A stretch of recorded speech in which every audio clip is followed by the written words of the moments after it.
I have a client who works in leadership training and all sorts of things. And she was a little shocked when I said it this simply. She didn't disagree with me, but sometimes the simple answer is the best answer. You want to know my opinion on the number one way to get over not being able to find and retain employees?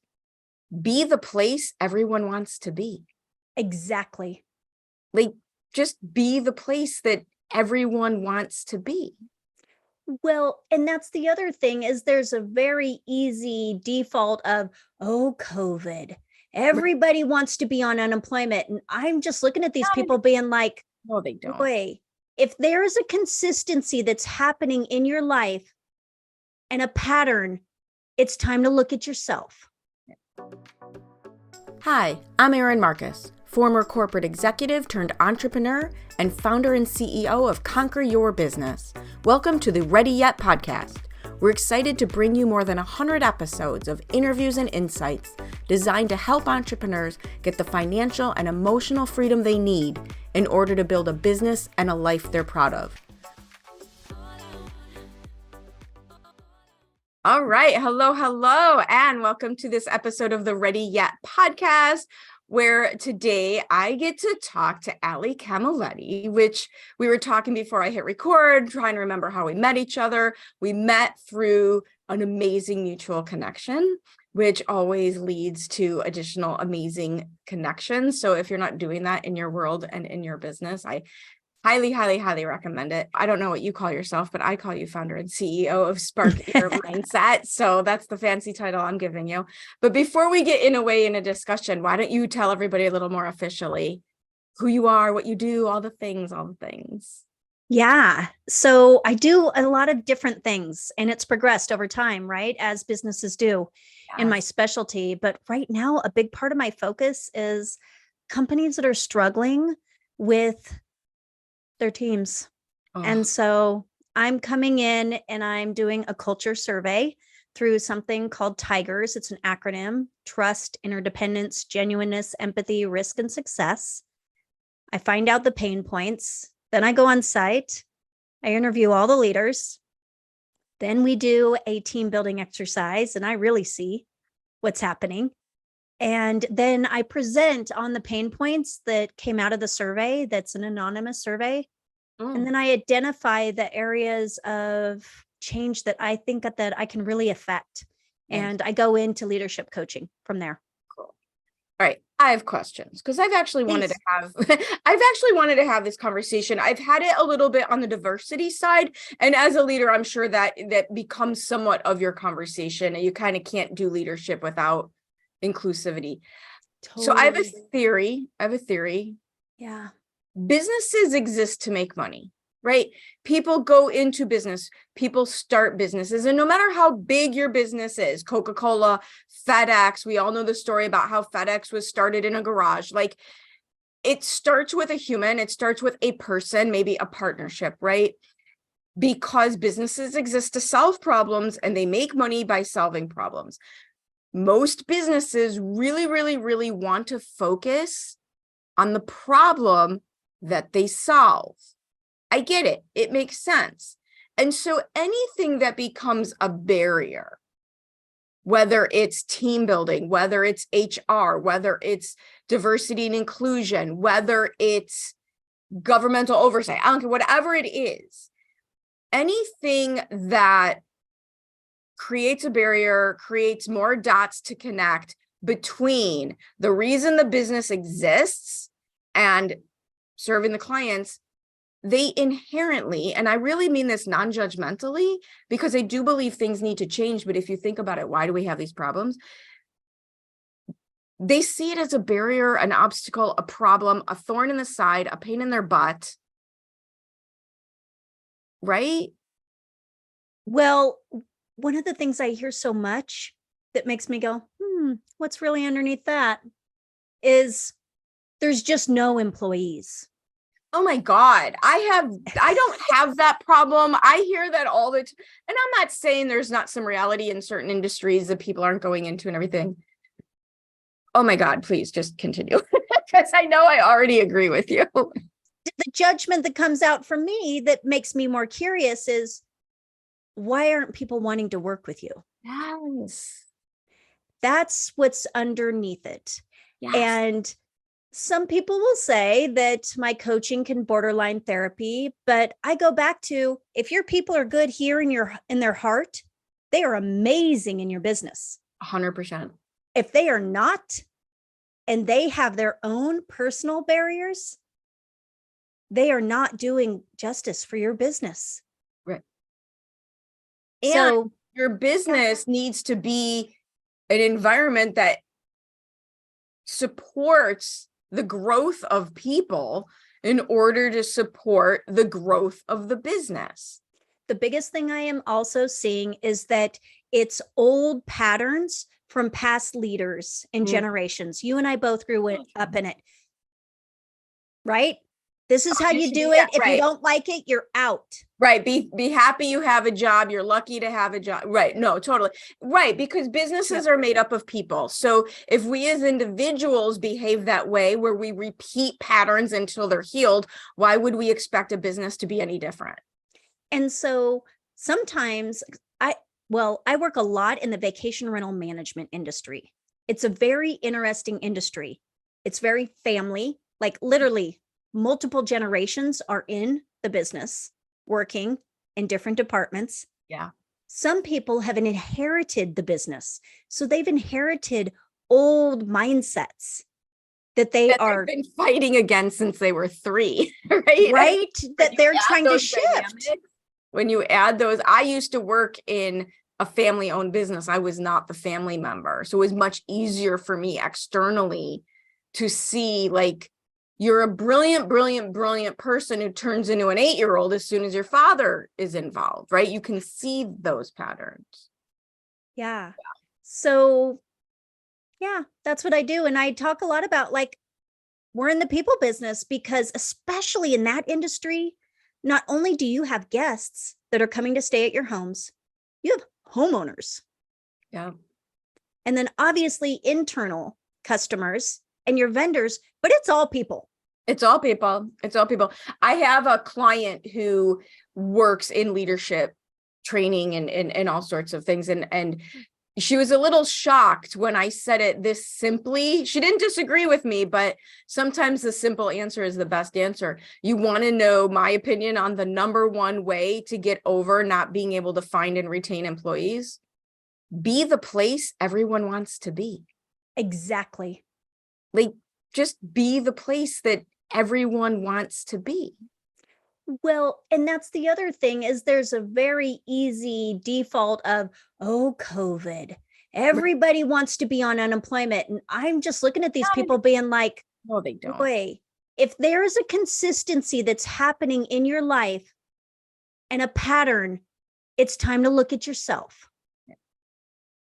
Right. So, to that point, being the place that everyone wants to be does not mean be the place that doesn't hold people to personal responsibility. That's not what that means. In fact, right, Maslow's hierarchy of needs, self-esteem, self-actualization, people have an inherent desire to do good.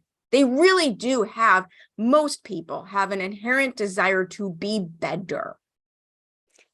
I had an owner that brought me in and he said, we need a sales culture. We don't have any sales in our business. And I'm like, okay. And I'm a pretty chill sales. Like, I'm not hardcore. I come from it, but I believe that we just build relationships and sales will come.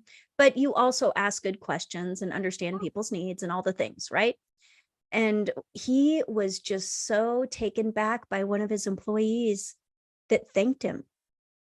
After he brought me in, she's like, thank you so much for investing in me and giving me the tools so that I can do my job. And he was just floored. I'm like, yeah. People don't want to suck. Nobody wants to feel like they suck. That's not fun. That doesn't feel good. I mean, right? If people didn't care about doing a good job, all of those employee of the month and parking space, so that, like, none of those things would matter if people didn't care. right? Yeah. So can you create, no matter how big or how small your business, can you create an environment that lets everybody be the best version of whoever they are? My last corporate job, when we were little, when I first started at that company, I think there was 7 of us. And when I left 12 years later, there was 70. And along the lines, a gentleman joined us, and we were still small, like 10, 12 people at the time. And he wasn't in management. He worked a regular role, so to speak, a key role, but a regular role. And when we would get new people, he had taken it upon himself to take new team members aside and say to them, listen, we've got a really good thing here. You're not going to be allowed to ruin it for anybody. I mean, and how amazing is it? And he wasn't mean about it, but how amazing is it when your regular employee, your regular team member is so appreciative of the environment that they work in, that they take it upon themselves to demand or expect that new team members step up to the plate. Like, that's culture. Yeah. That's culture. Well, and it's talking directly to people. You see so much triangle talk in companies, and them understanding that if you catch somebody gossiping, you have the ability to squash that in the nicest way. Yes. Like, own it. Don't go and complain to somebody else about it.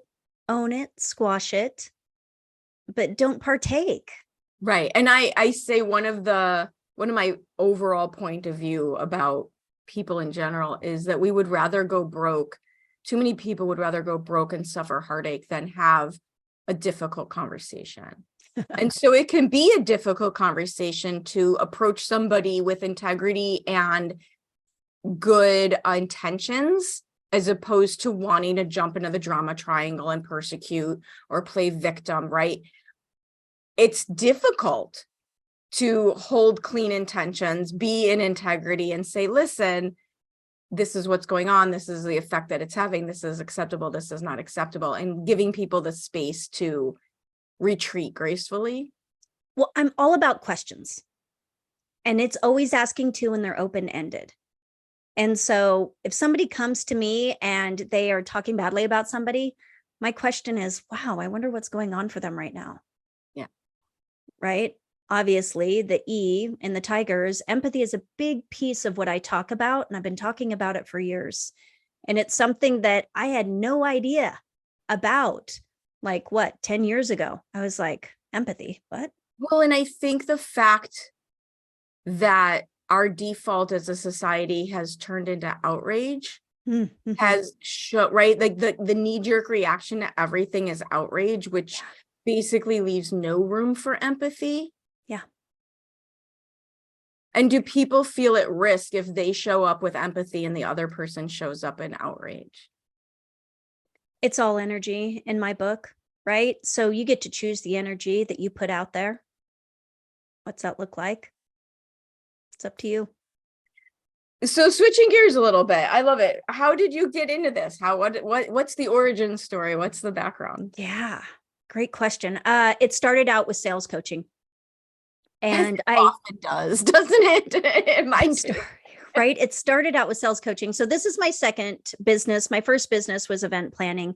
And then during our little recession there back in 2008, 2009, I went to work for a technology company that really worked in vacation rental management.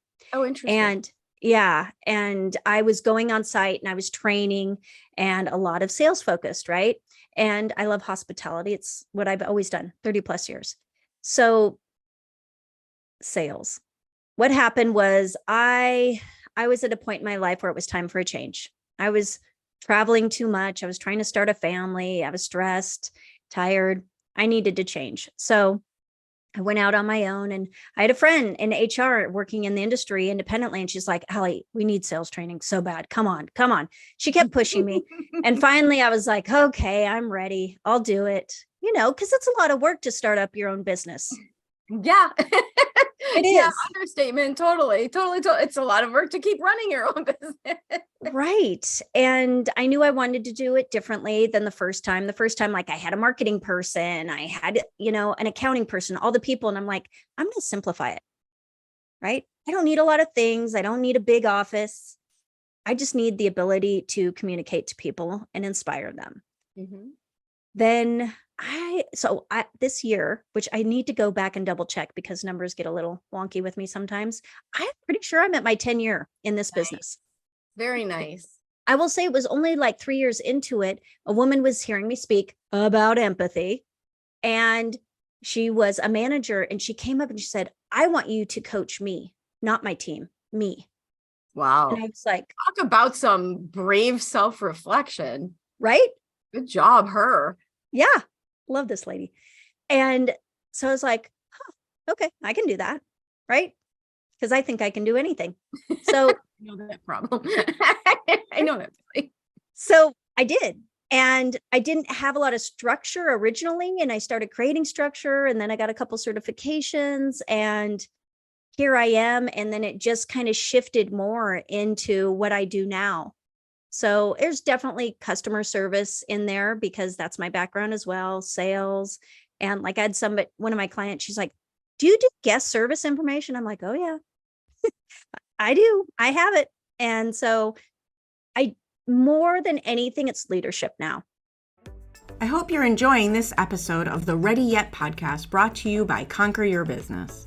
With decades of experience, Conquer Your Business creates business and branding strategies that build multiple 6- and 7-figure businesses. And we don't just show you what to do. We have an entire team of people available to help you do it, strategy and implementation. You can learn more and reach out to us by visiting conqueryourbusiness.com. Well, and as I'm listening to you talk, I think one of the confusing pieces of leadership as a coach, some people think that it's vague or fluff. Like, I don't think people understand the extent at which leadership steps in it touches everything. Yes, everything. And I've had people be like, oh, she's a life coach. And I'm like, yeah, it's kind of leadership. But, it feels lifelike but it's evaluating who you are, and I'm speaking to the choir here about like who you are, who you want to put yourself out there as. Yeah. And I just this month is a series on voice and your leadership voice. Oh God, I wrote an article. So before Conquer Your Business, there was Conquer the Conversation, and I really focused on communication. That's my background. I did quickly realize I don't want to be in the middle of everyone's difficult conversation for the rest of my life, number one.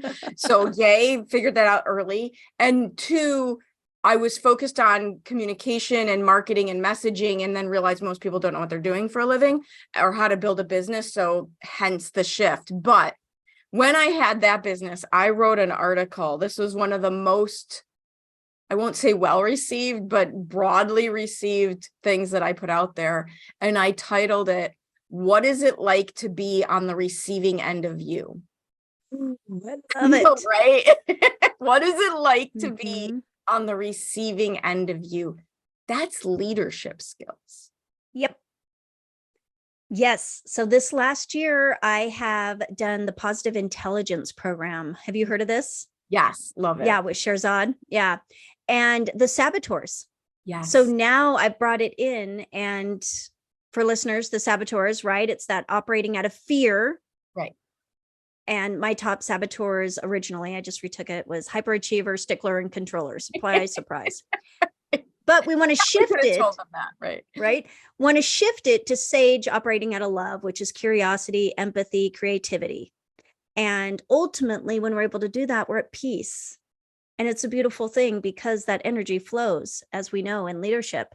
And what I love about it, as I am bringing leaders through this process on the front end, because it flows into everything. It flows in. Yeah, absolutely. If you can learn how to walk through the world differently, if there's nothing it doesn't affect. And I was going to ask you, like, what is your favorite thing about what you get to do? oh, I get to help people, and it's my business name, Spark Your Mindset. I get to help them have aha moments. Right. Absolutely. There's Like there's nothing like that, like to understand that you are able to say something, ask a question, reflect something back, put a series of ideas together that lets somebody else change the way they are being or thinking.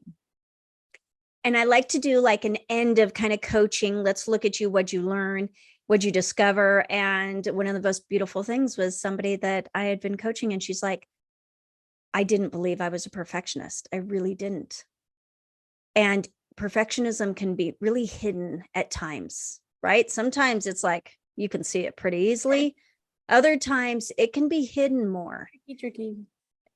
But it is something that has taken me a long time. And I do say I'm a recovering perfectionist, because I know when I get stressed, I'm getting a little anal about things. Yeah. But it's helping people just live differently, because it's peace. And then, you know, and truthfully, that's what I love about small business, because it's change to me happens from grassroots up. Mm-hmm. Right? Because wherever you are, if you want to talk politics, if you want to talk C-suite and large corporations, once you get to that point of scale, you're really, really stuck. It's very, very difficult to get out of the paradigms and out of the systems and out of the way that works. And so true change happens much more quickly when you can be flexible, right? When you have the speed to maneuver, which is small business versus corporation. Well, it's also the ability to look within and be mindful and question yourself. And what thoughts are coming up, you know? And I don't know that many corporations people don't feel safe doing that. And that's the risk. Right. So one of the things that I have been encountering is the majority of the business struggle with risk. I do think there is some COVID stuff going on with it, right? We've been in fear-based for years. Right. And so how do you shift now into this place of, oh, it's okay to take risk? But the foundation of that, it's trust. It's trust. Trust that you'll be okay. Trust that. And unfortunately, we are inundated with examples of it's not safe to trust. Right. But it's trust that if you mess up, the people around you are going to look at it like, awesome, we learned. This is amazing. Right? I so agree with you. That was one of the things I was very lucky in my corporate world, where, as he put it, nobody gets hit over the head for making a mistake. Because the truth is, most of us are not working in an emergency room. Right. Nobody's That's what I say too. right? Nobody's gonna die. There is no such thing as a Google at emergency. Yeah. Like there just isn't. Yep. Yes. So what have you learned along the way as an entrepreneur in your own business? You know, you mentioned one thing you've already mentioned is you had a complicated version of business and now you wanted a more simplified version of business. What else have you learned along the way as a business owner? Oh, there's so many things, but one of the things I think is I don't sweat the small stuff anymore. Maybe some of that's age. I know with me, like the best thing about getting older is how much I don't care. Right? I know. It's true. I don't care. Okay. And I put stuff out there, right? Yeah. And it's like, yeah, if you know who I am, you're attracted to me, you know, you are drawn to what I put out there for content. If you're not, you're not. And that's okay. I am not trying to be everybody's cup of tea. Right. That's not my goal. The other part, and you and I had talked about this on my podcast, was the financial freedom part. Early on in business, really concerned about the financial part of it, because it's risky being an entrepreneur. You never know. Like something can happen tomorrow, like COVID, and you're shut down for 2 years like I was. And so how do you handle that kind of stuff? And I have gotten to a place where I'm like, it all flows the way it's supposed to. I believe in manifestation. I have my vision board. I do all the things because that's who I am as a human in my belief system. But I know when I let go of a client that no longer fits, Yeah. another one comes right in, if not two more. Right. And And so that's the trust, right? yeah, The trust that you're safe, the trust that it's going to be okay, the trust that this or something better, right? I do one of my litmus tests, and it's sometimes I get very black and white just to be able to make decisions. Do you walk through the world thinking the world is for you or against you? yep. And to me, that's a very black or white situation, because if I believe the world is acting on my behalf, I can remind myself of that fact when I need to be reminded of it. Exactly. Yeah. I think the other thing I've learned in business is that there's always opportunity to grow more. Mm-hmm. I'm never in that place where I'm at a standstill with my business, right? And I am now looking at the next 10 to 12 years. What do I want that to look like for myself? And it's the next steps for me. So how often do you do that? I did my live show this morning. Some of that was about tracking everything so you can make data-driven decisions and analyzing and being very intentional. Mm-hmm. That you can only make good decisions when you know what it is you're trying to do, not just the 10-year, but the 5-year and the 1-year. Like, how often do you engage in that type of exercise? All the time. Thank you. I Set you up there. I kind of knew what you were going to say. Thank you very much. all the time. I am constantly looking at my metrics. Yeah. I'm constantly looking at how much leadership am I doing? How much am I doing that's on site? How much sales? What do I want to have happen? I mean, I always do one, at the beginning of the year, what are my intentions for the year? But then I'm constantly, every month, every quarter, checking in on it. Well, and so I really want to point this out because you and I have very different energies. You're much calmer and flower, right, at ease than my energy. But we so agree with this. And I think it's important for people to know that manifestation, trust, expectation of success, moving through ease and grace, flow, are not mutually exclusive from data, analyzing, and action. That it only works when you have both of these things. Yes, I know when my down times are in my business. I know when it's crazy busy. Like, I know my flow, and I pay attention to that. And I know that, like, right now, it's spring for me in my business and in the world. And that is the busiest time. Spring and fall are my busiest times because my clients are preparing, or they're coming off of a season where it's been busy. And so that's their only time to really get on sites in, or webcasts, whatever it is. It's harder throughout the year to make that flow happen. So that's also when I'm at conferences. And just the other day, I'm like, whew, it's feeling kind of busy, but I know that I have like about a month left, and then it's smooth sailing. And it allows you to not panic. Yeah. Right.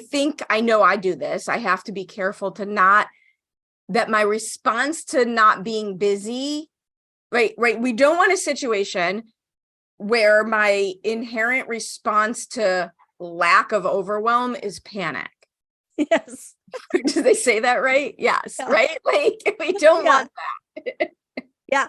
That's when I'm like, okay, it's time to go float the river, go camp. In the winter, it's time to cross country ski, spend time in nature, put out what you want for the upcoming year. I used to have that every January. I'd kind of be like, and I'd get a little frazzled. And then I was like, go look at your numbers, Allie. Every January, it's quiet. It's not until mid-February, when people have come off the holidays, that they're ready to start focusing on development. And that, it's the awareness. I say it this way, your gut is usually pretty accurate, but your feelings will lie to you. Right? Like, we have good gut instinct, but our feelings will lie to us. And so if we don't have that data, we end up in that reaction mode instead of what you've been talking about, which is a much more creation mode. Yep. Absolutely. So if we were going to give people one warning, don't do this, what would you tell them?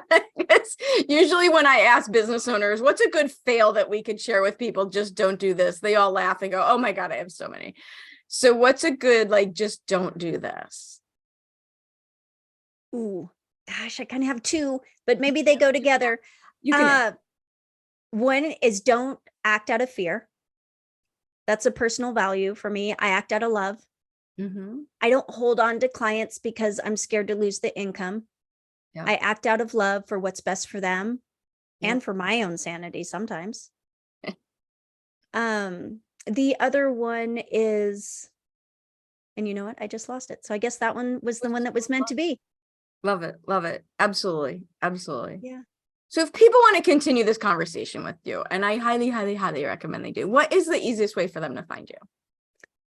The company name is Spark Your Mindset. You can find me on all social media platforms. And then the podcast that I have is called Snack Leadership. Love and it. It's 15 minutes, bite size. And we have one coming out in a couple months on financial freedom that I'm so excited about. Nice, nice, nice. So Spark Your Mindset. You're not hiding. We'll make sure we have all the links in the show notes. Thank you so much for your time, your energy, your insight, all your ideas. I love talking with you. Thank you, Erin.